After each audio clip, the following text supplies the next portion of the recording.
સત્યનારાયણ ભગવાન કી।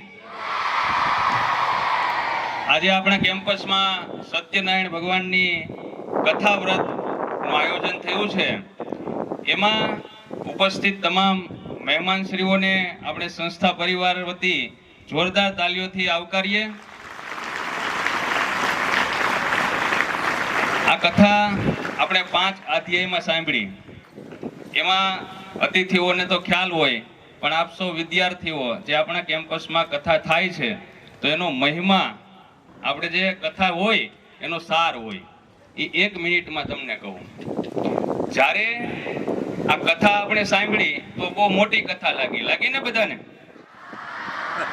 પણ એનો સાર ટૂંકમાં એવો હતો કે ઇતિહાસમાં જ્યારે કોઈ કષ્ટ આવે મનુષ્ય ઉપર, દુખી હોય, ગરીબ હોય, તો એને જોઈને ભગવાનને પણ દુઃખ થતું હોય।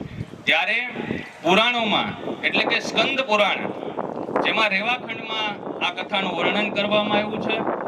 આ કથામાં જ્યારે નારાયણ ભગવાન પૃથ્વી લોક ઉપર મનુષ્ય જે રહે છે, નિવાસ કરે છે, એના દુઃખ, કષ્ટો અને ગરીબીને જોઈને જ્યારે નારાયણે વિષ્ણુ ભગવાનને કીધું કે આ લોકો આ પૃથ્વી લોક ઉપર હેરાન થાય છે તો એને નિવારવા માટે કંઈક કરો એમ, તો ત્યારે ભગવાન શ્રી વિષ્ણુએ એનો જ અવતાર જે સત્યનારાયણ ભગવાન જણાવ્યું કે સત્યનારાયણ ભગવાનની કથા અને વ્રત કરે એ મનુષ્ય ક્યારે પણ દુઃખી નહીં થાય, એને ધન, સુખ, સમૃદ્ધિ, સંતાન પ્રાપ્તિ, આરોગ્ય અને છેલ્લે મોક્ષ પ્રાપ્તિ થશે। એટલે આવી સરસ કથા આપ સૌએ સાંભળી એ વિદ્યાર્થીઓને ખૂબ ખૂબ અભિનંદન। સાથે સ્ટાફ ઉપસ્થિત છે જેઓએ આ કથા સાંભળવા માટે ખાસ આમંત્રિત મહેમાનશ્રીઓ કે જેઓ પોતાનો સમય ફાળવી અને આ કથામાં વિદ્યાર્થીઓને પ્રોત્સાહિત કરવા આવ્યા છે, એઓનો પણ આવકાર અને આભાર માનીએ છીએ। સાથે મહિલા સમિતિમાંથી પણ બહેનો આવ્યા છે।